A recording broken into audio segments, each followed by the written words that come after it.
Hi guys, welcome to Mountain Bear Outdoors, and today we're going to go for a ride around Leigh Woods. I'm on the Clifton Suspension Bridge at the moment. Lovely views all around, we're quite high off the ground. Sun's shining. So come on then, let's go and ride.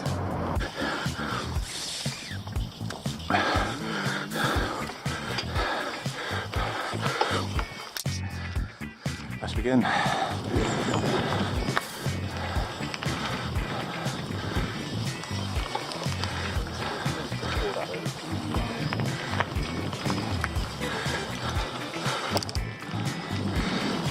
So the trail we're going on today then is called the Yer Tiz trail at Leigh Woods. There's a little orange skills section called the Keener Loop. We're not going to do that today, it's just a few berms and drop-offs and that. It's mostly blue graded trails, so that's moderate. Not as easy as green, but not too difficult. There's it, Yer Tiz, let's go.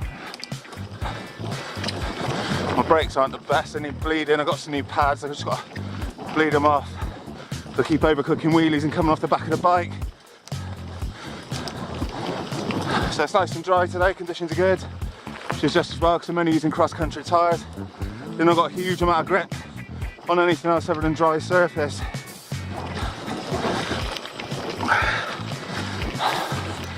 It's a nice easy section, I'm just going to roll through this. About the halfway point you'll hit the main car park.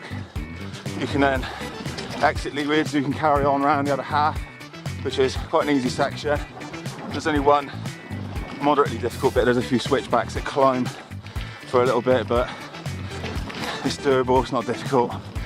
So we'll just fly through that. So I've got about 200 psi in my fork, so it's reasonably stiff, which it needs to be because I'm quite heavy, about 18 stone. And they've got these little stop bits here just to stop you going onto the main path. The main path's here, so you've got to watch out for dog walkers, children, all the rest of it, so make sure you slow down, guys. So you've got some little red sections there, they all join up to the blue sections. We'll just hit the blue today. Hopefully I can get around without falling off. Loads of little obstacles in the way, tree roots. Just got to keep your eyes on the ground. Keep off that front brake. Leave it well alone, you can get around this entire loop, more or less, with just the back. You start hitting the front brake too hard, you're going to skid. You're going to go over the bars. The front wheel's just going to slip.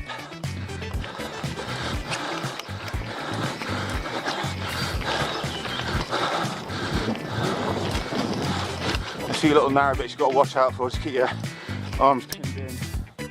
Otherwise you're going to connect with a tree, which isn't ideal.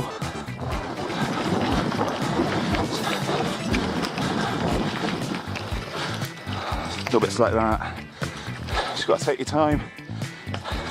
So if you get cack-handed, it's going to work. So I still haven't fitted the clutch mech onto my bike yet. Still on the to-do list. Should really get around to doing it because the chain does hit the chain stays over some of the longer bumps. So I got the brake pads came the other day. I just got to wait for the hydraulic fluid to come. These Avid Elixir 5 brakes, they need a really good bleed. They're really spongy. It takes quite a while to get any decent pressure through the system.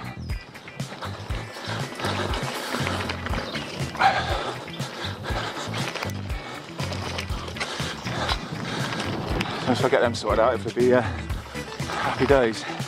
I don't trust these brakes. I've got this set of Avid Elixir ones on my old mountain bike, which I'm going to dismantle at some point because it's just completely knackered.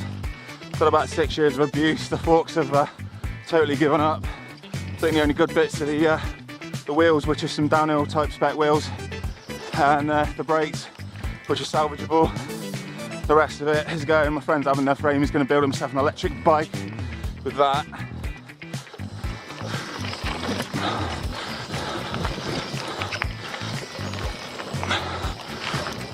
So, you've seen my bike before, it's the On 1456, summer season. It's a hardtail with 140mm fork. It's a RockShox Revelation RLT. You can put a maximum of 240 psi in the fork. It's got rebound adjustment. It's got a fork lock out on it as well. which I tend to use because I find the normal setting's a little bit squishy, and with higher pressures, that's just due to me being quite heavy, so your mileage will vary.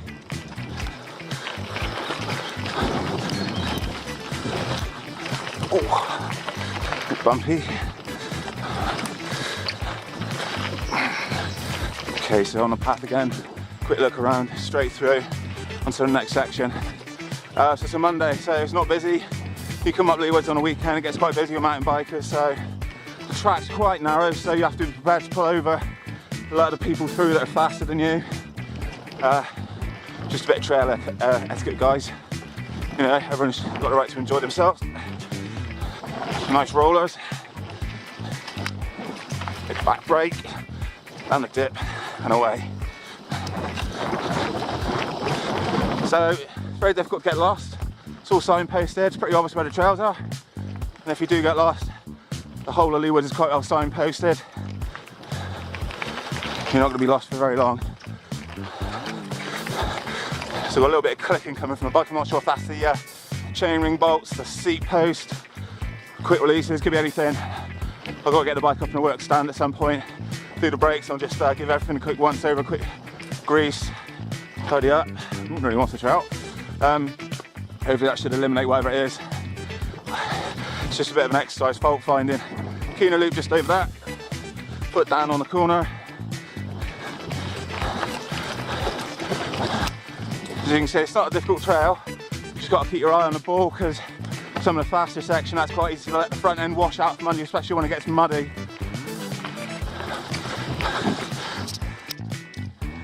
Let's hope this comes out alright on the camera, because I haven't got a shoulder mount yet, so it's strapped to my head at the moment, using a narrow angle underwater lens, because my other lens cover got scratched up on Penifan in my pocket. I'm not happy about that. I expected a bit more durability. So hopefully this looks half decent, otherwise I've wasted about 20 minutes, half hour just pedaling around looking like an idiot with a camera strapped to my forehead. So I'm starting getting a little bit of arm pump now, so I'm trying to keep my grip relaxed on the bars. If you grip the bars too tightly, you're going to find you get a lot of arm fatigue. So there's a little drop here, quite steep, down we go. That's a bit trickier when it's full of water, it's hard to judge the angle of the gap. But as long as you keep off the front brake, you're fine. There's another slow down section. Good look behind, in front. Just keep following the blue arrows. And we're away.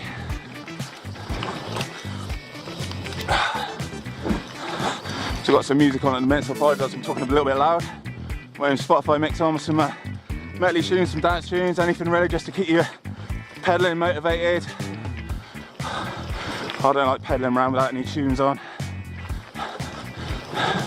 I know it's a little bit dodgy riding around streets with your headphones in, so obviously you can't hear traffic properly, people.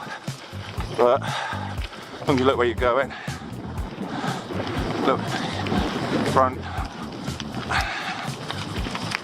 Okay, so we're doing quite well. Better than I expected. Considering I've done a few miles this morning already before I've even got up here. So my left arm's getting some really bad arm pump at the minute.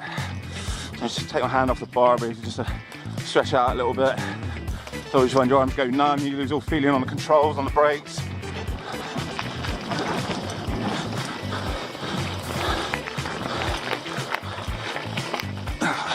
Let's start out this little climb. So the switchbacks are coming up. They're probably the only aspect of this trail that I really don't like, but they're necessary to get to the top, because we've had a fair bit of downhill descent already. So got to take the rough but smooth and keep at it.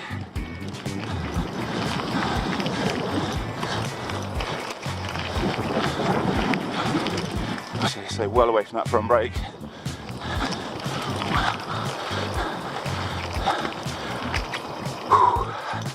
So I've got my CamelBak for water. Weather like this, you need to stay hydrated, otherwise you can lose your concentration. You're going to lose all of your sort of ability to keep going. Your performance is going to drop rapidly if you're dehydrated. So I've got 3 litres of water, another regular top up.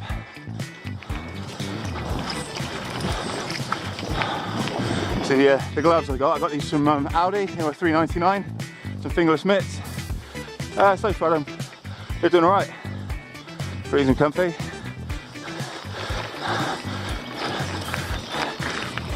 The reason I got fingerless ones on is because I'm using an old mobile phone as an MP3 player, and it's difficult to switch tracks with full finger gloves on a touch screen unless you've got soaking wet fingers. I find that helps. If you just drench your fingers in some water, you get the sort of haptic feedback. You can use your phone that way.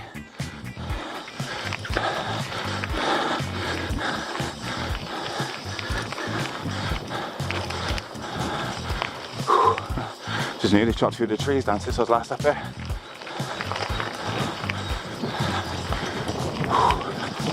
So I haven't inhaled any flies yet, which is good. I might have eaten about 5 or 6 by now. Hitting in the back of the throat. You can't really cough them out, you just have to swallow them and crack on. So the fork's doing really well. It's sort of all the little bumps and that. It's tracking the ground really well. Let the mold bike, where mold bike could sort of tend to skip over them, all the little bumps and that, and it make the front end quite light. So down onto my middle chain ring, these are the switchbacks. They go on for a little bit, head down, keep going. It's a little bit of a climb, but just keep pedaling and you'll get there.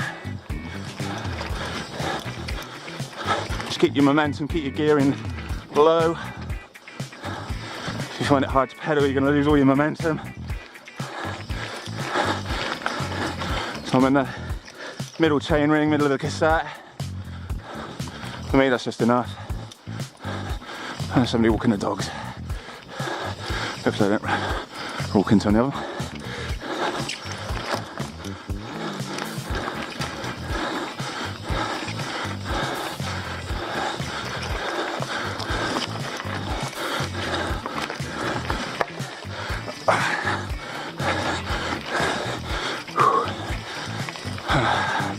Can take a little bit easier now. That's the switchback's done. A few deep breaths, compose yourself. Roll for a little bit if you need to. If you're as unfit as I am.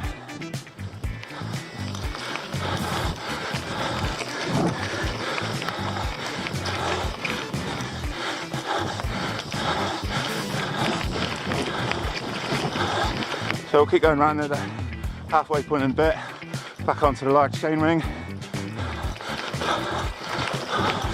Oh, got arm pumping the right arm now.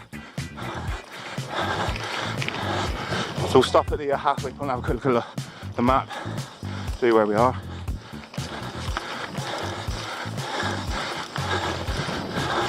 And so you got to watch out for the dog walkers, there's quite a lot of them up here. They don't always stick to the path. They do like to venture off a little bit. I'm guilty of that.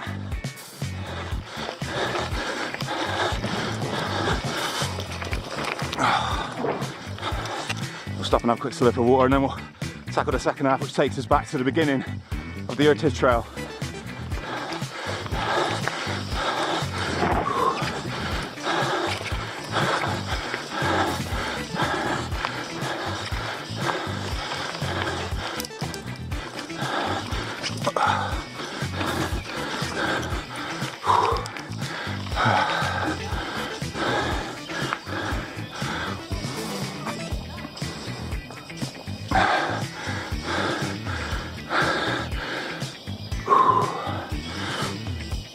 So this is a halfway point then, guys. Have a quick look at that sign there. Show you what they mean by blue graded trails. They're just specs for the ride there. 3.6k, 2 miles, about half an hour, 3/4 of an hour. Suitable for intermediates, basic off-road riding skills. Some moderate gradients, short, steep technical sections. Good standard of fitness. Well, I can get around it, so I must have a good standard. Second half then, guys. This is the easier section of the two. There's not so many climbs, not so many drops. One thing you do have to watch out for is there's a right-hander that you need to turn onto. If you keep going straight on, you end up going on the footpath. So it'll be this one here. Round we go. Oh. Definitely need to shoulder mount. I'm not liking this camera strapped to my forehead.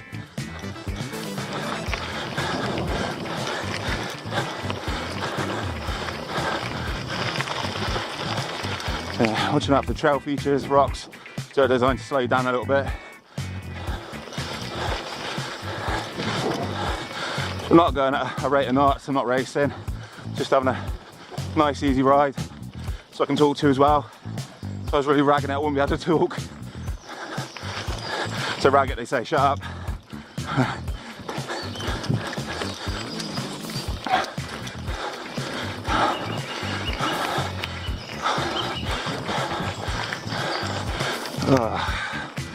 Nice easy berm.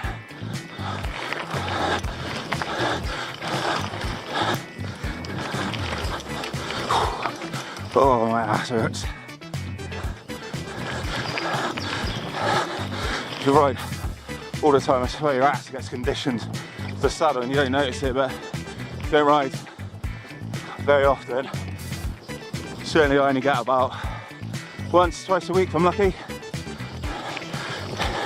You get off the bike, a little bit saddle sore later on. But yeah, Nigel had a bit of a pummeling as well.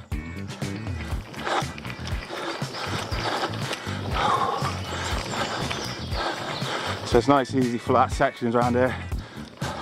It's not as exciting as the first, but then it's not as demanding either. There's a lot more space on the trail.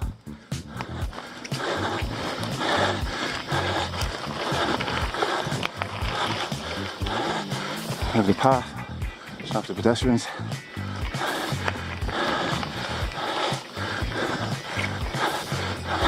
Bit of feeder on over the headphones. 7 days in the sun. Up. So I'm hoping this turns out alright. I've got a nasty feeling it's going to look horrible. My head bobbing about all over the place.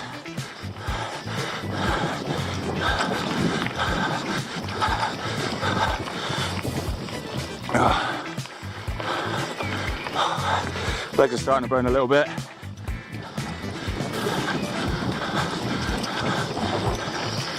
On the bike brakes, on the tree stumps. Little narrow section there, watch out for that. All designed to slow you down. This camera's as high as I can get on my forehead. It's locked into the mount. So hopefully it looks like you can see where I'm going. Shame I can't fit the whole bike in really. You can see some of the little bar flicks, me on the brakes, the gears. Make it look a little bit more interesting for you.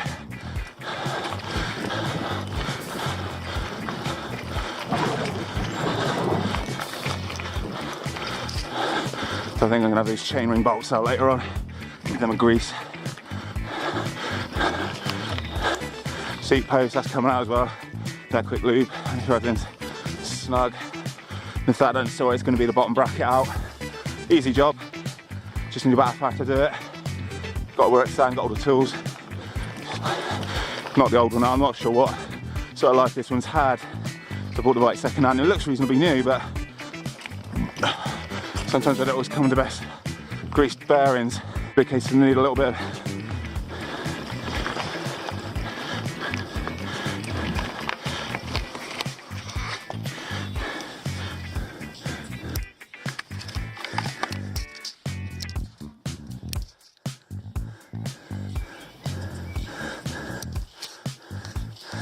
how's that beat for? So we're pretty much at the finish then, guys.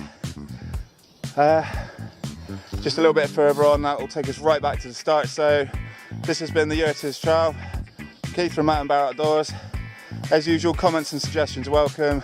Have a good day, guys. I'll see you soon.